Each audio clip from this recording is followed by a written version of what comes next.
தர்மபுரம் பகுதியில் 12 வயதுடைய சிறுமியை 46 வயதுடைய நபர் ஒருவர் துஷ்பிரயோகம் செய்த நிலையில் குறித்த நபர் தற்பொழுது விளக்கமறியலில் வைக்கப்பட்டிருப்பதாக தெரிவிக்கப்பட்டிருக்கிறது. இந்த சம்பவம் பெரும் அதிர்வலைகளை ஏற்படுத்தியிருக்கிறது.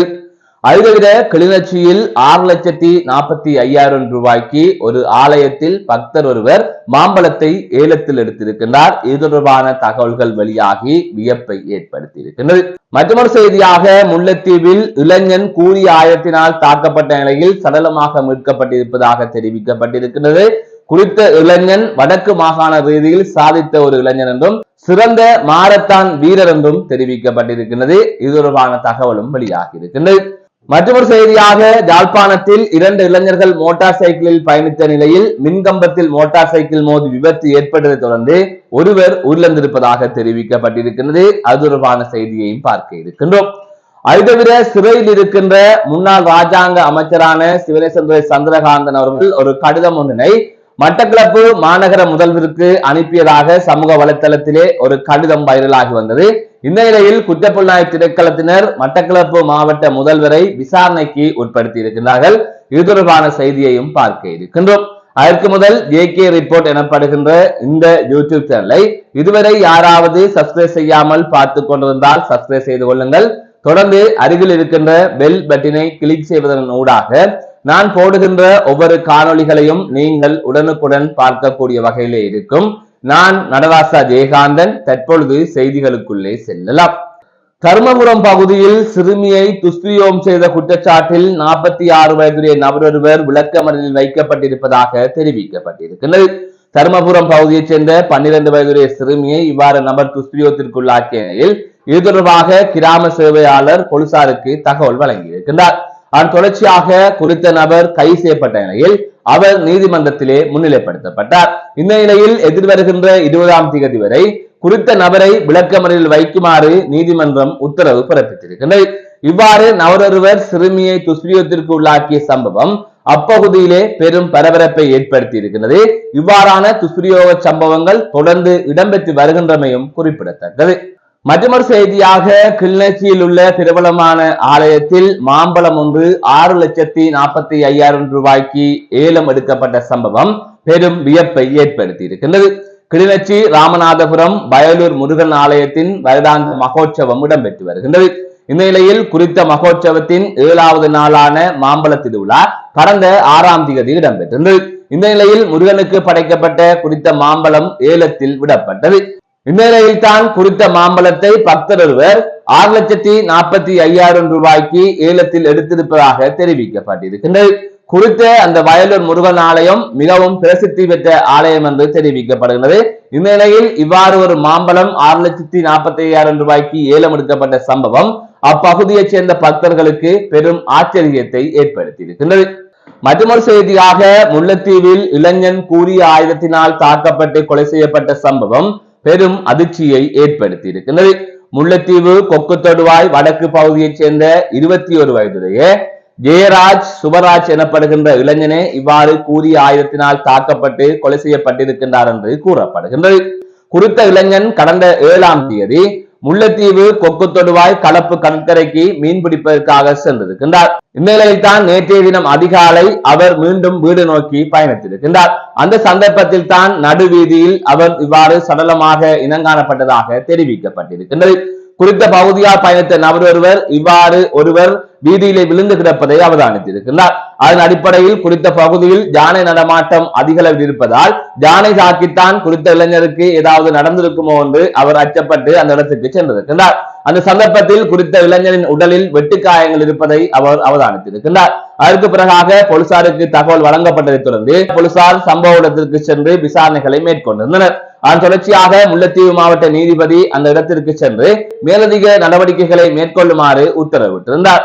இந்த நிலையில் குறித்த இளைஞன் சிறந்த ஒரு விளையாட்டு வீரன் என்றும், அதாவது மாரத்தான் ஓட்ட வீரர் என்றும், வடக்கு பகுதியில் பிரபலமான ஒரு விளையாட்டு வீரராகவும், அதை தவிர மிகவும் திறமை வாய்ந்த ஒரு விளையாட்டு வீரராகவும் அறியப்பட்டவர் என்றும் தெரிவிக்கப்பட்டிருக்கின்றது. இந்த நிலையில் குறித்த இளைஞனின் மரணத்திற்கு காரணமாக யாராவது அல்லது ஒரு குழு அந்த இளைஞனை துரத்தி சென்று கூடிய ஆயுதத்தால் வெட்டி கொலை செய்திருக்கலாம் என்று சந்தேகிக்கப்படுகின்றது. இந்த சம்பவம் தொடர்பான மேலதிகமான விசாரணைகள் தற்பொழுது மேற்கொள்ளப்பட்டு வருகின்றது. மற்றொரு செய்தியாக யாழ்ப்பாணம் புத்தூர் பகுதியில் இடம்பெற்ற கோர விபத்தில் இளைஞன் பலியாகி இருப்பதாக தெரிவிக்கப்பட்டிருக்கிறது. மற்றொரு இளைஞன் யாழ் போதனா வைத்தியசாலையில் சிகிச்சை பெற்று வருவதாகவும் கூறப்படுகின்றது. இவ்வாறு பலியான இளைஞன் ஆவரங்கால் மேற்கு புத்தூர் பகுதியைச் சேர்ந்தவர் என்று கூறப்படுகின்றது. இவ்வாறு விபத்தில் பலியான இளைஞனும் தற்பொழுது வைத்தியசாலை சிகிச்சை பெற்று வருகின்ற இளைஞனும் புத்தூர் பகுதி கலைமகள் விளையாட்டு மைதானத்தில் இடம்பெற்ற கரப்பந்தாட்டத்தை பார்ப்பதற்காக சென்று மீண்டும் வீடு திரும்பி இருக்கின்றார்கள். இந்த சந்தர்ப்பத்தில் தான் பருத்தித்துறை வீதியில் குறித்த மோட்டார் சைக்கிள் மின்கம்பத்துடன் மோதி இந்த விபத்து இடம்பெற்றதாக தெரிவிக்கப்பட்டிருக்கிறது. அதன் தொடர்ச்சியாக இருவரும் உடனடியாக அச்சுவேலி வைத்தியசாலைக்கு கொண்டு செல்லப்பட்டிருக்கிறார்கள். அந்த சந்தர்ப்பத்தில் ஒரு இளைஞன் பலியானதாக தெரிவிக்கப்பட்டிருக்கிறது. மற்றொரு இளைஞன் யாழ் போதனா வைத்தியசாலைக்கு மேலதிக சிகிச்சைகளுக்காக மாற்றப்பட்டிருப்பதாகவும் தெரிவிக்கப்பட்டிருக்கிறது. இவ்வாறு ஒரு விபத்து சம்பவம் இடம்பெற்று இளைஞன் உயிரிழந்த சம்பவம் அப்பகுதியிலே பெரும் சோகத்தை ஏற்படுத்தி இருக்கின்றது. மற்றொரு செய்தியாக முன்னாள் ராஜாங்க அமைச்சர் பிள்ளையான் என அழைக்கப்படுகின்ற சிவனசுந்தர சந்திரகாந்தன் அவர்கள் மட்டக்களப்பு மாநகர முதல்வருக்கு கடிதம் ஒன்று அனுப்பியதாக அண்மையிலே ஒரு தகவல் வெளியாகியிருந்தது. அதாவது இவ்வாறு சிறையில் இருக்கின்ற தற்பொழுது பயங்கரவாத தடுப்பு சட்டத்தில் கைதாகி தடுத்து வைக்கப்பட்டிருக்கின்ற பிள்ளையான் அவர்கள் இவ்வாறு மட்டக்களப்பு மாநகர முதல்வருக்கு அவரது கையொப்பமிட்டு கடிதம் ஒன்று அனுப்பி வைத்ததாக தெரிவிக்கப்பட்டிருந்தது. இந்த நிலையில் அந்த கடிதம் தொடர்பாக பல்வேறுபட்ட விடயங்கள் பேசப்பட்டு வந்த நிலையில் அந்த கடிதத்தை வெளிப்படுத்த வேண்டும் என்றும் மட்டக்களப்பை சேர்ந்த ஊடகவியலாளர் ஒருவர் பகிரங்கமாக தனது முகநூலிலே பதிவு ஒன்றை மேற்கொண்டிருந்தார். அதன் தொடர்ச்சியாக அந்த கடிதம் வெளியிடப்பட்டிருந்தது. அந்த கடிதம் மக்கள் பார்வைக்கு கொண்டு வரப்பட்டிருந்தது. இந்த நிலையில் குறித்த கடிதத்தில் குறிப்பிடப்பட்டிருக்கின்ற விடயம் என்னவென்று சொன்னால், மட்டக்களப்பில் புனர் நிர்மாணிக்கப்பட்ட பொது நூலகத்தை திறந்து மக்கள் பாவனைக்கு விடுமாறு பிள்ளையானவர்கள் இவ்வாறு ஒரு கோரிக்கை விடுத்து அந்த கடிதத்தை அனுப்பி வைத்திருந்தார். இந்த நிலையில் தான் அந்த கடிதம் பகிரங்கமாக பொதுவழிக்கு வந்ததை தொடர்ந்து அது தொடர்பாக குற்றப்புலனாய்வு திணைக்களத்தினர் விசாரணைகளை மேற்கொண்டிருக்கிறார்கள். அந்த வகையில் நேற்றைய தினம் மட்டக்களப்பு மாநகர சபைக்கு சென்று குற்றப்புலனாய்வு திணைக்களத்தினர் விசாரணையை மேற்கொண்டதாக கூறப்படுகிறது. மீண்டும் ஒரு காணொலி சந்திக்கின்றேன். நான் நடராசா ஜெயகாந்த். மக்களுக்கான அவசர ஒரு வேண்டுகோள். நேற்றைய நாளிலே பாராளுமன்றத்தில் நடைபெற்ற அமைச்சர்களுக்கு இடையிலான எங்களுக்கு கூட்டத்திலே நாங்கள் பலமுறை கேட்டோம், உடனடியாக இந்த திட்டங்களை நிறுத்தி மக்களை அமைதியாக வாழ அனுமதிக்கும்படி. அதற்கான எந்த ஒரு பதிலும் எங்களுக்கு கிடைக்கவில்லை. ஆனால் அவர்கள் தங்கள் திட்டமிட்டபடி தங்களுடைய வேலைகளை மனித உரிமையில் மீறி செயற்படுவது இந்த நாட்களில் காணலாம். காலை அறிவித்தார்கள் 2 கிழமைகளுக்கு எல்லா வேலைகளும் நிறுத்தப்பட்டதாக அரசு சார்பான செய்தி ஸ்தாபனங்கள் தங்கள் செய்திகளை வெளியிட்டது.